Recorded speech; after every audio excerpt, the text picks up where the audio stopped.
الحمد لله نحمده ونستعينه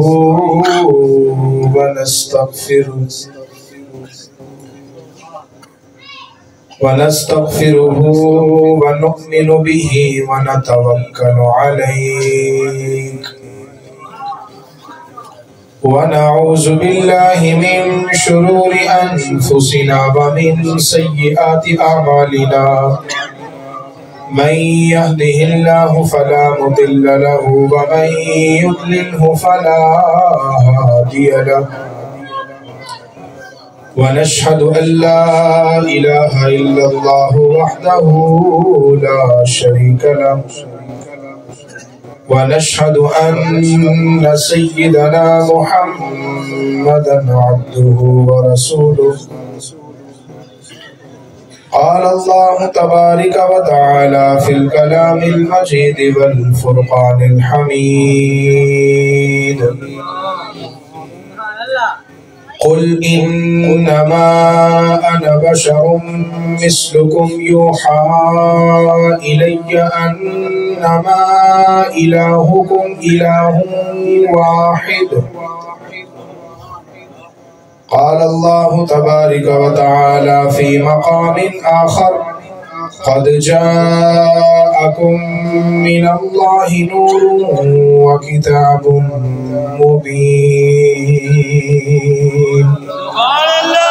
صدق الله العظيم قال الله تبارك وتعالى في شان حبيبه صلى الله تعالى عليه وآله وسلم إن الله وملائكته يصلون على النبي يا أيها الذين آمنوا صلوا عليه وسلموا تسليما مل کے پڑھ لیجئے صلی اللہ علیہ یا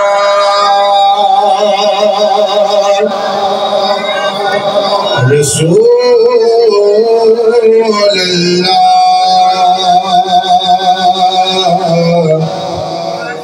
وسلم علیہ یا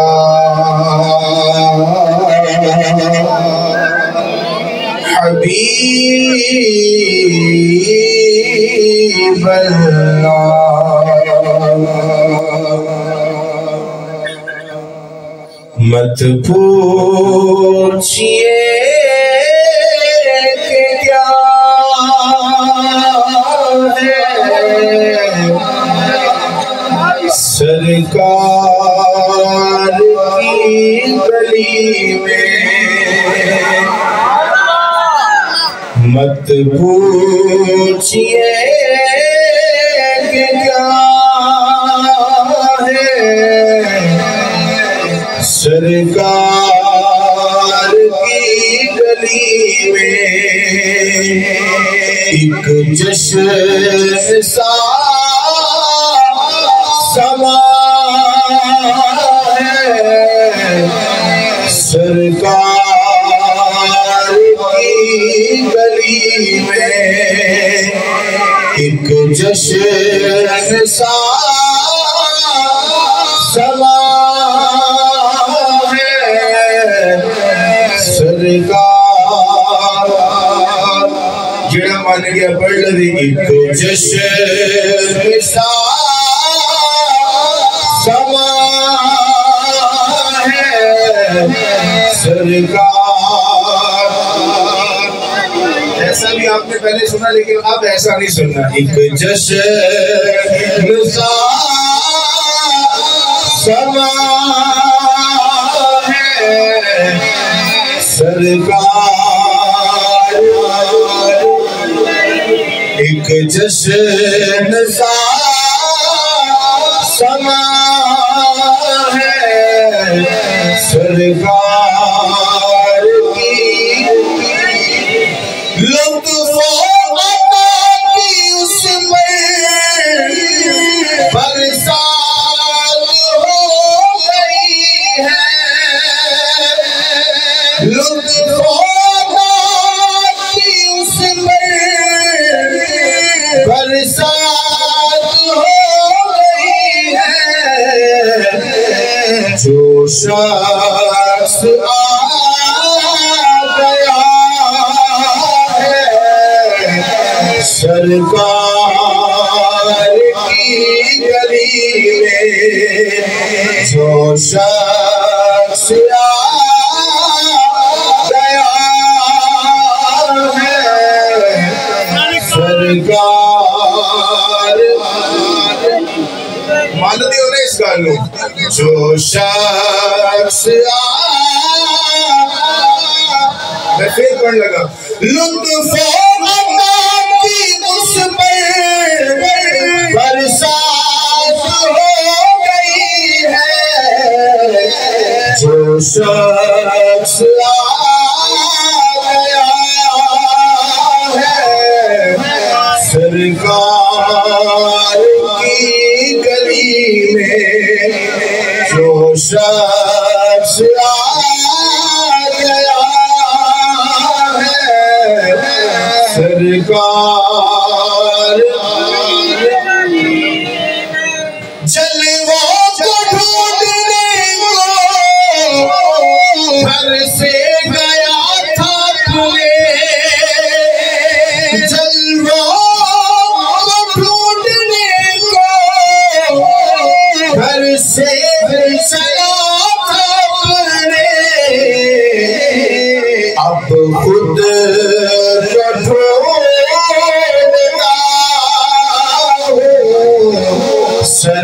سرکار کی گلی میں، اب خود پٹھوڑتا سرکار، مل کے پڑھ لو، اب خود پٹھوڑتا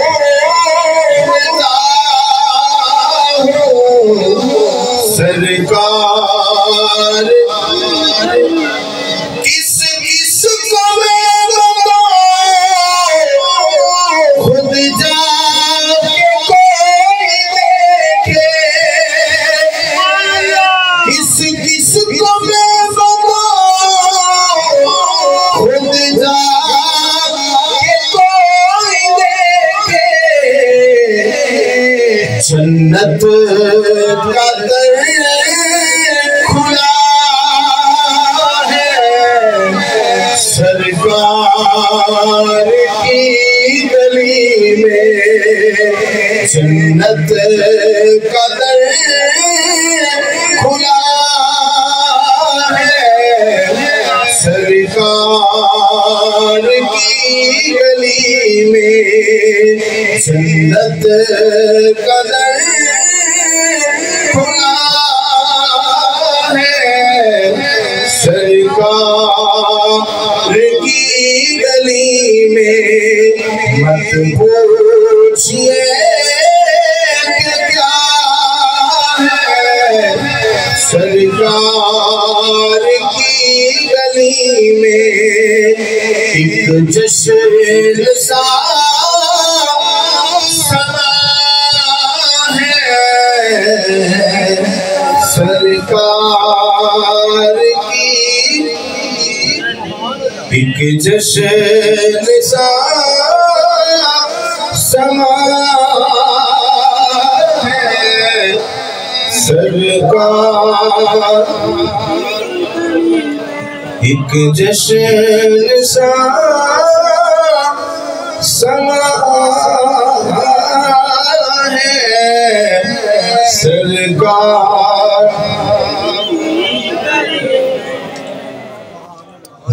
ایک فرمائش ہے وہ پڑھ کے پھر انشاءاللہ قرآن کی جانب بڑھتے ہیں۔ کون سی فرمائش؟ خدائے چودہ جہاں دے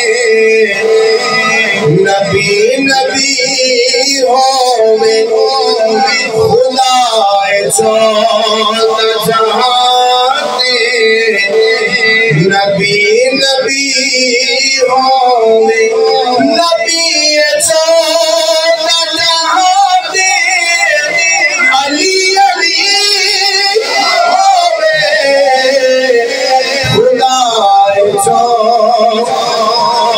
اب میں علی پڑھ رہا ہوں ان پہ خوش ہو جو خدائے چاندہ جہاں دے نبی نبی ہوئے خدائے چاندہ جہاں دے نبی نبی ہوئے نبی چاندہ جہاں دے علی علی ہوئے خدائے چاندہ جہاں دے نبی جو گھر دا گھر دل لٹاوے سر ویوار دے جو گھر دا گھر دل لٹاوے سر ویوار دے حسین ورکر جہاں دے کیڑا سبھی ہوئے خدائے چاندہ جہاں دے نبی نبی ہوئے خدائے چاندہ جہاں دے علی نے جان نہیں دینا اینو کدی جنت اس شعر پر ہمارا عقیدہ ہے کیا ہے اس شعر پر یہ اب عقیدہ اہل سنت پڑھ رہا ہوں علی نے جان نہیں دینا اینو کدی جنت نہ جس دیوال صحابہ دے دوستی ہوئے خدائے چاندہ جہاں دے نبی نبی ہوئے خدائے چاندہ جہاں دے نبی نبی میری تمنا حاکم اے ہو دعا ہے میری میری تمنا حاکم اے ہو دعا ہے میری قدم نبی دے عمر سا بھی آخری ہوئے خدائے چاندہ جہاں دے نبی نبی ہوئے خدائے چاندہ جہاں دے نبی نبی ہوئے نبی چاندہ جہاں دے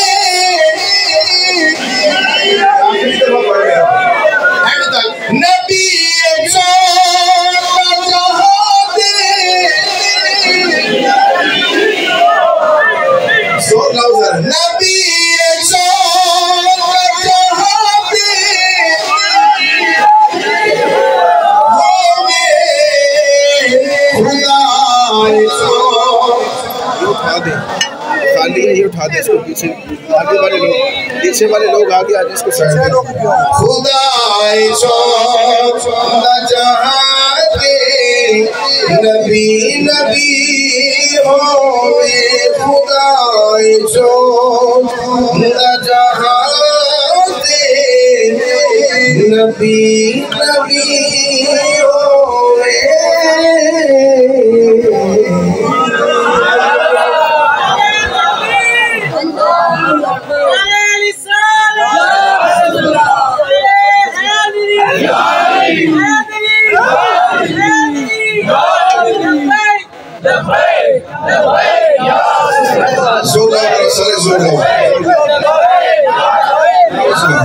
نعرہ چلائیں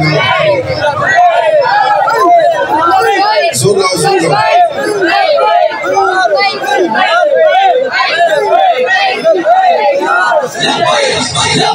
یا رسول اللہ لبیک لبیک یا رسول اللہ زور لگا سارے زور لگا یا رسول اللہ لبیک لبیک یا رسول اللہ لبیک لبیک یا رسول اللہ لبیک یا رسول اللہ لبیک یا رسول اللہ لبیک یا رسول اللہ لبیک یا رسول اللہ لبیک یا رسول اللہ لبیک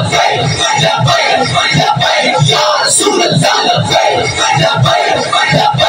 یا رسول اللہ لبیک یا رسول اللہ لبیک یا رسول اللہ لبیک یا رسول اللہ لبیک یا رسول اللہ۔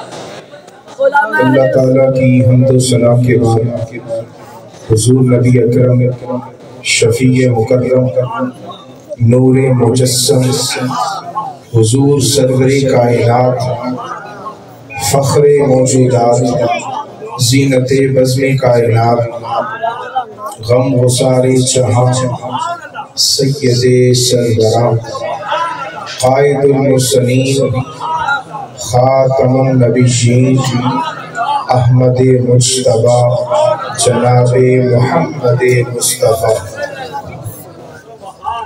صلی اللہ تعالی علیہ وآلہ وسلم کی بارگاہ میں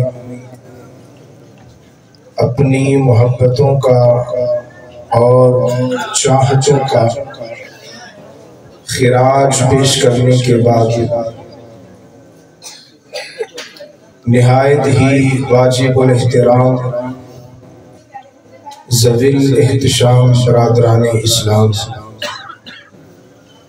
اللہ رب العزت اور اس کے حبیب صلی اللہ تعالی علیہ وآلہ وسلم کا فضل و کرم ہے کہ اس نے ہمیں اس بابرکت اور سعادت والی مجلس میں جمع ہونے کی توفیق عطا فرمائی، اور میں مبارکباد پیش کرتا ہوں منتظمین محفل جناب فاروق خان صاحب اور ہمارے بزرگ حضرت بابا جی ظفر چشتی دامت برکاتہم العالیہ، وہ اس وقت بیمار ہیں، ہسپتال کے اندر داخل ہیں، اللہ تعالیٰ ان کو صحت کلی عطا فرمائے، اور جناب عویس صاحب اور تحریک لبیک کی جو یہاں پہ کابینہ اپنے فرائض سر انجام دے رہی ہے، وہ سارے مبارکباد کے مستحق ہیں، میں سب کو دل کی گہرائی سے مبارکباد پیش کرتا ہوں، اور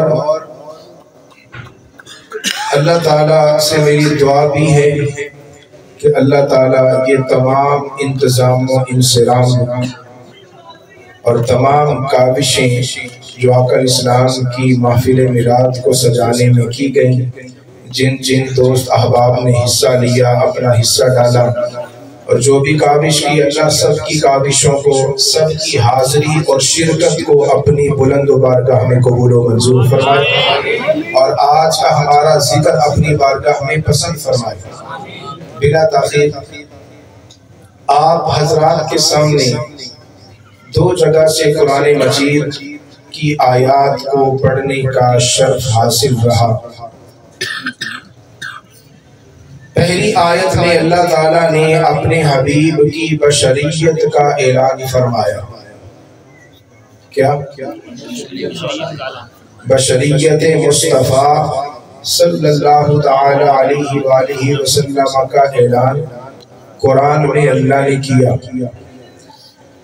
حضور علیہ السلام کی ولادت باسعادت، اسے آپ ولادت کہیں، اسے آپ تولد کہیں، اسے آپ مولد کہیں، یہ سارے عنوانات اس کے لیے بجا ہیں، اور آقا علیہ السلام کی ولادت باسعادت جو کہ بشریت کے لباس میں ہوئی، اللہ تعالیٰ نے قرآن میں اس آیت میں اعلان کیا قل انما انا بشر مثلکم، حبیب ان سے کہہ دیجئے میں بشر ہونے میں تمہاری طرح ہوں، میں مخلوق ہونے میں تمہارے مثل ہوں، میں مخلوق ہونے میں تمہارے جیسا ہوں۔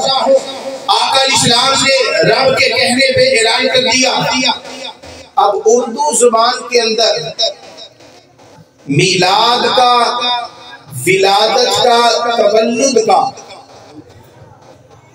ایک ہی ترجمہ کر دیا گیا ہے، اور وہ کیا ہے؟ پیدا ہونا۔ کیا؟ پیدا ہونا۔ میلاد کا معنی کیا ہے؟ پیدا ہونا، تولد پیدا ہونا، ولادت پیدا ہونا، مولد پیدا ہونا۔ تو یہ بات ذہن نشین کر لیں، جہاں آقا علیہ السلام کی ولادت باسعادت ہے، وہاں میرے آقا کی تخلیق مبارکہ بھی ہے۔ حضور کی تخلیق مبارکہ، تخلیق کا معنی بھی بولیے کیا ہے؟ ابھی بتایا نا، اردو زبان میں دونوں کا ایک ہی معنی کر دیا ہے۔ تخلیق کا معنی بھی پیدا ہونا، ولادت کا معنی بھی پیدا ہونا، تولد کا معنی بھی پیدا ہونا۔ تو اب سوال ہوا کہ ولادت کے اندر پیدا ہونے کا معنی کیا ہے اور تخلیق کے اندر پیدا ہونے کا معنی کیا ہے؟ سوال ہے کہ نہیں؟ کیونکہ اردو نے تو دونوں کا ایک ہی ترجمہ کر دیا اور پریشانی میں ڈال دیا۔ اب تخلیق کو کیا معنی دیں اور ولادت کا کیا معنی سمجھیں؟ تو علماء نے لکھا حضور علیہ السلام کی ولادت باسعادت میں مصطفیٰ کا جسم پیدا ہوا، اور آقا علیہ السلام کی تخلیق مبارکہ میں مصطفیٰ کا نور پیدا ہوا۔ حضور علیہ السلام کا نور مبارک تخلیق مبارکہ میں پیدا ہوا، حضور علیہ السلام کی ولادت میں جس میں مصطفیٰ پیدا ہوا۔ تو اب یہ دونوں چیزیں اپنی جگہ پر حقیقت ہے، تو پتہ چلا ولادت مصطفیٰ بھی حق ہے، نورانیت مصطفیٰ بھی حق ہے۔ ولادت کا تعلق مصطفیٰ کے جسم مبارک کے ساتھ، تولد اور مولد کا تعلق مصطفیٰ کے جسم اقدس کے ساتھ، اور تخلیق مبارکہ کا تعلق مصطفیٰ کے نور کے ساتھ ہے۔ تو فرمایا تخلیق میں پیدا ہوا نور مصطفیٰ، نور مصطفیٰ تخلیق میں پیدا ہوا۔ اور ہم نے روایات کو جب پڑھا اور احادیث کو پڑھا، ولادت والی احادیث بھی ہم نے پڑھی، تخلیق مبارکہ والی احادیث بھی ہم نے پڑھی۔ جب ہم ولادت کی احادیث کو دیکھتے ہیں تو وہاں پہ ہمیں کیا ملتا ہے؟ وہاں پہ ہمیں آقا علیہ السلام کی ولادت باسعادت ملتی ہے۔ تو ولادت باسعادت کے ساتھ ولادت کا وقت بھی ملتا ہے، جہاں آقا علیہ السلام کی ولادت کی تاریخ بھی ملتی ہے۔ وقت ہے صبح صادق کا، تاریخ ہے 12، اور اسی حدیث کے اندر ہمیں مہینے اور دن کا ذکر بھی ملتا ہے کہ آقا علیہ السلام پیر شریف کو پیدا ہوئے، صبح صادق کو تشریف لائے، صبح صادق کا وقت تھا اور ربیع الاول کا مہینہ تھا۔ لیکن جب ہم تخلیق مبارکہ والی احادیث پر غور کرتے ہیں تو حضور علیہ السلام کے نور کی تخلیق کو جب ہم کرتے ہیں احادیث کے اندر، تو وہاں ہمیں وقت کا ذکر نہیں ملتا، وہاں ہمیں سال اور مہینے کا ذکر نہیں ملتا، وہاں ہمیں صدیاں اور ساعات کا ذکر نہیں ملتا۔ تو حضور کی ولادت کے وقت بھی تھا، صدیاں بھی تھی، سال بھی تھے، لیکن حضور کی نورانیت کے وقت نہ وقت تھا، نہ صدیاں تھی، نہ ساعات تھی، نہ سال تھے۔ تو پتہ چلا میرے آقا کا نور تب سے ہے جب تب بھی نہیں تھا۔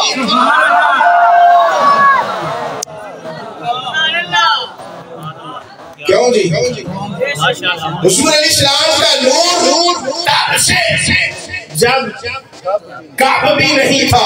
اور حضرت جابر نے بڑی خوبصورت اس کی تشریح کی۔ حضرت جابر حضور کی بارگاہ میں آئے اور آ کے عرض کی، یا رسول اللہ صلی اللہ تعالی علیہ وآلہ وسلم، اللہ تعالیٰ نے اس کائنات میں سب سے پہلے اس شہر کو بنایا تو رسول علیہ السلام نے فرمایا یا جابر ان اللہ تعالی خلق قبل الاشیاء نور نبیک من نورہ ولم یکن فی ذلک الوقت لوح ولا قلم ولا سماء ولا ارض ولا جنت ولا نار ولا انسی ولا جنی.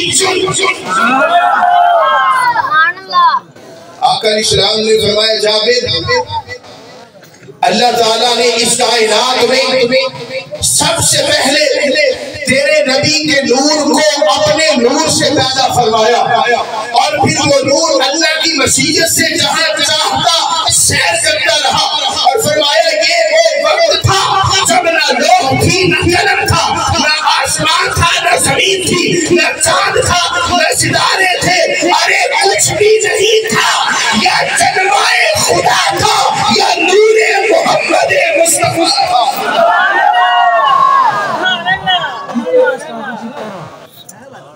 تو حضور علیہ السلام کا نور تب سے ہے جب سنتے بیٹھے ہو حضور کا نور کب سے ہے جب کب بھی نہیں تھا. تو آقا علیہ السلام کی تخلیق مبارکہ والی احادیث ہم نے پڑھی وہاں تخلیق کا ذکر تو ہے ولادت کا ذکر بھی ہے لیکن ولادت کے ساتھ وقت بھی ہے مہینہ بھی ہے سال بھی ہے. تخلیق مبارکہ میں وقت نہیں سال نہیں مہینہ نہیں. تو اس آیت سے پتہ چلا کہ آقا علیہ السلام کی جہاں بشریت حق ہے تو ماننا پڑے گا اے بشریت کا پرچار کرنے والوں حضور کی اگر بشریت کو مانتے ہو تو پھر یہ بھی مانو میلاد مصطفیٰ بھی حق ہے نورانیت مصطفیٰ بھی حق ہے.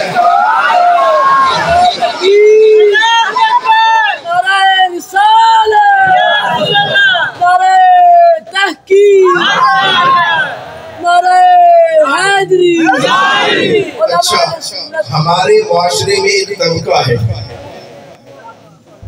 جو سارا سال حضور کی بشریت کا پرچار کرتا ہے.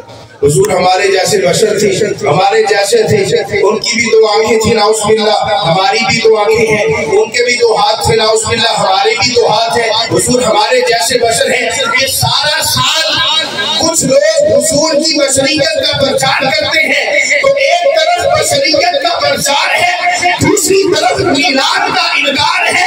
ارے یہ ایسا کھلا تضاد ہے کہ ایک طرف بشریت کا پرچار کیا جا رہا ہے دوسری طرف میلاد مصطفیٰ کو شرک کہا جا رہا ہے. ارے یہ کیسی توکلی پالیسی ہے. اس توکلی پالیسی سے باہر آئیے. اگر آپ مصطفیٰ کو پسند سمجھتے ہیں تو پھر یہ بھی ماننا پڑے گا کہ بشریت مصطفیٰ حق ہے تو میلاد مصطفیٰ بھی حق ہے.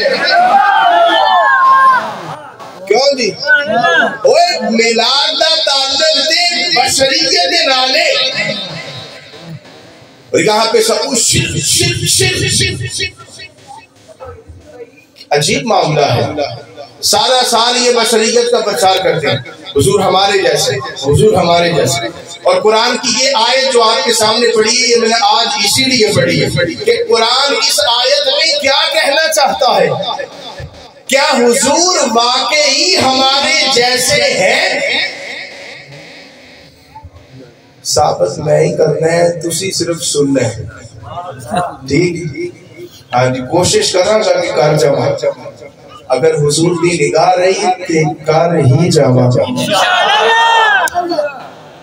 عجیب ہے نا کہ حضور کی بشریت کا پرچار ہے حضور ہمارے جیسے ہمارے جیسے. اچھا ٹھیک ہے کہہ لیا. اور کیا کہنا چاہتے ہیں کہ حضور ہمارے جیسے ہیں اور ان کی بھی دو آنکھیں تھی ہماری بھی دو آنکھیں. میں کہ بس کہتا ہاں جی بس. تو میں نے کہا اب قرآن سے نہ پوچھ رہے کیا حضور واقعی ہمارے جیسے ہیں. دیکھیں نا قرآن تو وہ بھی پڑھتے ہیں. آج قرآن میں بھی پڑھوں گا اور آپ جانتے ہیں کہ میں ادنا سا طالب علم کیسا قرآن پڑھتا ہوں. میں طالب علم ہوں اور آپ کو سبق سنا رہا ہوں. میں کوئی عالم نہیں ہوں میں کوئی عالم نہیں لیکن بھی بطور طالب علم قرآن کی اس آیت کی تشریح کر رہا ہوں۔ آقا علیہ السلام کی بشریت کا اعلان اللہ نے قرآن میں دیا، مصطفیٰ کی بشریت کا پرچار اللہ نے قرآن میں دیا، اور رب قرآن میں مصطفیٰ کی بشریت کا اعلان کر رہا ہے۔ آئیے اب قرآن سے پوچھتے ہیں، اے قرآن ذرا بتا کیا واقعی مصطفیٰ ہمارے جیسے ہیں؟ پوچھنا چاہیے کہ نہیں پوچھنا چاہیے؟ لوگ تو کہتے ہیں کہ قرآن کی آیت، ترجمہ بھی ایسے ہی ہے، ہم انہیں برا تھوڑی کہہ رہے ہیں، ہم تو اپنی بھی اصلاح کر رہے ہیں، ان کی بھی اصلاح کر رہے ہیں۔ ہم تو جوڑنے کے لیے آئے ہیں، توڑنے کے لیے نہیں آئے۔ ہم جڑی ہوئی بات کرنا چاہتے ہیں، کسی پر تنقید نہیں ہے، یہ اصلاح کے طور پر یہ بات کر رہا ہوں کہ آقا اسلام کی بشریت کا جو اعلان قرآن میں ہے کہ میرے آقا نے فرمایا، حبیب آپ کہہ دیجئے انما انا بشر مثلکم، میں بشر ہونے میں تمہارے طرح ہوں۔ اچھا یہ حضور نے کن کے سامنے کہا تھا؟ کن کے سامنے کہا تھا؟ لوگوں کے سامنے کہا تھا نا۔ تو اس وقت لوگوں کے دو گروہ تھے یا تین لگا لے زیادہ سے زیادہ، اختلافی بات ہے اگر تو۔ پہلا گروہ حق والا، یعنی یہ اس گروہ کی بات کر رہا ہوں جو مصطفیٰ والے تھے۔ دوسرا گروہ کافروں، ایک طرف حق دوسری طرف باطل، اور تیسرا اس میں درمیانی راستہ ہے۔ میں تو کچھ نہیں بول رہا، سمجھ گئے ہو گے نا؟ وہ تھا منافقین کا۔ یہ تین گروہ تھے۔ سب سے پہلا گروہ حق والا جو مصطفیٰ والے تھے، اور مصطفیٰ والوں کی شان پتہ کیا ہے کہ ہم نے جس کو بھی مانا ہے مصطفیٰ کی وجہ سے مانا ہے۔ میں ٹھیک کہہ رہا ہوں؟ ہم نے رب کو بھی مانا تو مصطفیٰ کی وجہ سے مانا، ہم نے قرآن کو بھی مانا تو مصطفیٰ کی وجہ سے مانا، ہم نے کل انبیاء کو مانا تو مصطفیٰ کی وجہ سے مانا، ہم نے تمام صحابہ کو مانا تو مصطفیٰ کی وجہ سے مانا، ہم نے اہل بیت اطہار کو مانا تو مصطفیٰ کی وجہ سے مانا۔ ارے کائنات میں ہم نے یعنی مصطفیٰ والوں نے جس کو بھی مانا ہے مصطفیٰ کے صدقے اور وجہ سے مانا ہے۔ اچھا ہم نے خدا دیکھا تھا؟ ہم نے خدا دیکھا، لیکن حضور نے فرمایا قل هو اللہ احد۔ حبیب میں نہیں کہتا کہ میں رب ہوں، آپ کہہ دیجئے کہ اللہ ایک ہے۔ قل هو اللہ احد، حبیب نے اعلان کیا کہ لوگوں رب ایک ہے۔ ارے کس نے دیکھا تھا جبریل کو قرآن لاتا ہوا؟ کس نے دیکھا تھا قرآن اترتا؟ کس نے دیکھا تھا؟ لیکن مصطفیٰ نے صرف ایک مرتبہ فرمایا لوگوں رب ایک ہے۔ ہم نے کہا آقا ایک ہے، میرے مصطفیٰ نے فرمایا یہ ورقوں والی کتاب لوگوں اللہ کا قرآن ہے۔ ہم نے کہا آقا قرآن ہے، میرے آقا نے کہا یہ میرے صحابہ نے، میں ہم سب نے کہا حضور کے واقعی آپ کے صحابہ ہیں۔ تو ہم نے جس کو بھی مانا مصطفیٰ کی وجہ سے مانا۔ تو دوستان مکرم، یہ جو بشریت کا اعلان قرآن میں ہو رہا تھا کہ میرے اللہ نے کہا اپنے حبیب سے حبیب آپ کہیے انما انا بشر مثلکم، میں بشر ہونے میں تمہاری بولیے نا تمہاری طرح ہوں، سارے بولے میں بشر ہونے میں تمہاری طرح ہوں۔ گل اتنی مشکل ہو جائے گی کہ تسی پریشان ہو، توجہ نہ بیٹھی ہو نا، اے سوال چکا لگا۔ اچھا حضور نے ان لوگوں کے سامنے کہا جو باطل تھے، ایک طرف حق کا گروہ تھا، حق والے تو مان چکے تھے، حق والے تو مان چکے تھے اور وہ مانے ہی ہوتے ہیں، وہ انکار نہیں کرتے، وہ آنکھیں بند کر کے بھی کہتے ہیں محبوب ادھر جانا ہے، ہم نے کہا ادھر ہی جانا ہے۔ حق والے انکار نہیں کرتے، مسئلہ ہے باطل کا۔ آقا اسلام نے ان سب کے گروہ بشر ہوں، میں بشر اور مخلوق ہونے میں تمہارے طرح ہوں۔ اب مجھے یہ بتائیں کیا انہوں نے یہ سمجھ لیا ہوگا کہ حضور ہماری طرح بشر ہیں؟ سوچیے نا، یہ تو سوال میں نے بڑا گہرا کر دیا ہے۔ میں اس لیے کہہ رہا تھا کوئی بندہ پیچھے نہ دیکھے، کیونکہ اب یہ ساری گفتگو سمجھنے کے لائق ہے۔ جب میرے آقا نے کہا کہ میں تمہاری طرح، اچھا یہ نوبت کیوں آئی؟ یہ کہنے کی نوبت کیوں آئی؟ میرے آقا نے یہ کیوں فرمایا اور یہ کیوں کہنا پڑا کہ لوگوں میں تمہاری طرح؟ مجھے یہ بتائیں کبھی مرد کو بھی ضرورت پیش آئی ہے بتانے کی کہ میں مرد ہوں؟ ہوئے ہوئے ہوئے، میں جڈی بڑی مثال دیتی نا، سمجھ جاؤ۔ ہاں جی، یہ سٹیج والے بھی اچھا سن رہے ہیں، میں چاہتا ہوں اینڈ والا بندہ بھی اتنا بہترین سنے کہ اس نقطے کی یاد سمجھ آ جائے۔ حضور علیہ السلام کو یہ کیوں کہنا پڑا کہ میں بشر ہوں؟ یہ نوبت کیوں آئی؟ مثال ہے، میں ہوں مرد، کیا مجھے یہ بتانے کی ضرورت ہے میں سٹیج پہ چڑھ کے کہوں لوگوں میں مرد ہوں؟ یہ کیسی بات کر رہے ہیں آپ؟ یہ کیسی بات کی آپ نے؟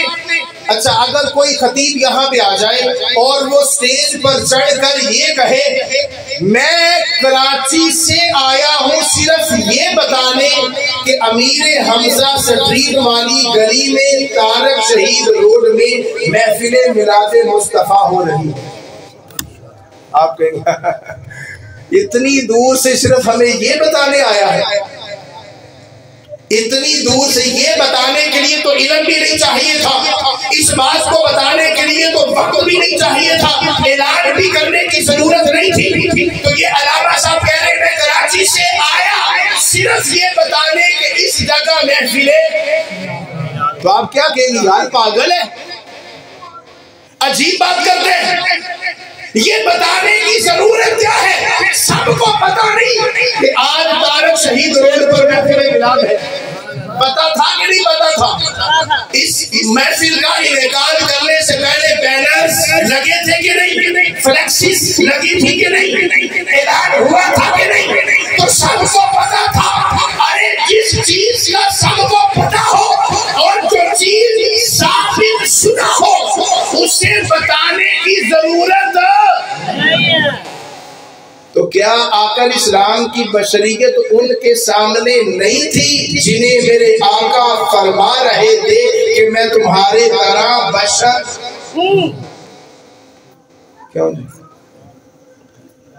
سوچئے نا، حضور ان کو فرما رہے ہیں جیسے میں کہوں یار دیکھو مجھے میں مرد ہوں، آپ ہنسیں گے، ہنسنا بنتا ہے نا، کیسی بات کر رہے ہیں؟ تو حضور ان کو کہہ رہے ہیں جن کے سامنے مصطفیٰ کی بشریت تھی، حضور ان کو یہ خطاب کر رہے ہیں جنہوں نے میرے آقا کی ولادت باسعادت بھی دیکھی، میرے آقا کی ولادت باسعادت ان سب کے سامنے، میرے آقا کا بچپن ان سب کے سامنے، میرے آقا کی ولادت ان سب کے سامنے، میرے آقا کا لڑکپن ان سب کے سامنے، میرے آقا کی جوانی ان سب کے سامنے، میرے آقا کا خاندان ان سب کے سامنے، میرے آقا کا گھرانہ ان سب کے سامنے، میرے آقا کے والدین ان سب کے سامنے۔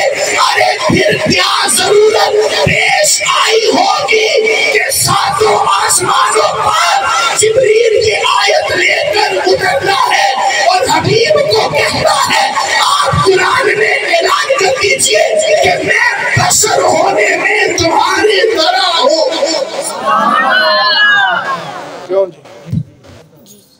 نعرہ تکبیر، بول سکتے ہو علامہ صاحب اتنا زور لا رہے ہیں تو تسی ٹھنڈے ہو کے بیٹھے ہو۔ نعرہ تکبیر، آخر والے بھی بڑھے تے بیمارا نے اجازت ہے باقی سارے ہاتھ چکو۔ نعرہ تکبیر، نعرہ ایک منٹ بھائی یہ نقطہ اگر کلیئر کروانا ہے تو ہر بندہ آخر تک زور لگائے، میں نے مزہ آئے گا کہ تمہیں مزہ آنا ہے۔ نعرہ لگاؤ، نعرہ تکبیر، نعرہ رسالت،